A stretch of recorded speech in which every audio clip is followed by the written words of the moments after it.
Impossible d'y couper. Ce mercredi 8 novembre 2023, au troisième et dernier jour de leur visite d'État au Danemark, la reine Laetitia et le roi Felipe VI d'Espagne se sont vus présenter un carreau de fenêtre pour y apposer leur signature.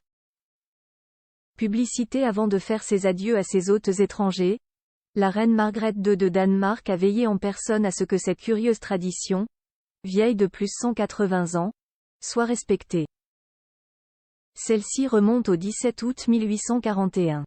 Ce jour-là, Louise de Hesse-Cassel, qui allait épouser l'année suivante le prince Christian, futur roi Christian X de Danemark et arrière-arrière-grand-père de l'actuel monarque, avait gravé sa signature sur l'une des vitres du château de Fredensborg. Margrethe choisit la fenêtre du château où mettre cette vitre signée s'étant surtout imposée à partir des années 1860. Cette coutume se perpétue aujourd'hui encore. À la différence que, désormais, les invités de rang princier ou les chefs d'État, en visite privée ou officielle, ne signent plus directement sur une fenêtre du bâtiment. On leur fournit un carreau et c'est la souveraine danoise qui, ensuite, choisit l'endroit où le placer dans ce château situé à une quarantaine de kilomètres au nord de Copenhague et dans lequel elle s'installe tous les ans au printemps et à l'automne.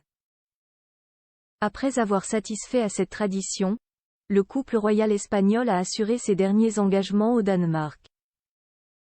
Soit, à 11 h, une visite du Centre des architectures danois où ils ont participé à une table ronde sur le développement et la planification urbaine durable, en compagnie du prince héritier Frédéric et de la princesse Mary de Danemark, et découvert une exposition sur le développement urbain de Copenhague de 1947 à aujourd'hui. Puis la reine Laetitia et le roi Felipe VI ont rencontré des Espagnols vivant au Danemark lors d'une réception au palais Moltke à Copenhague.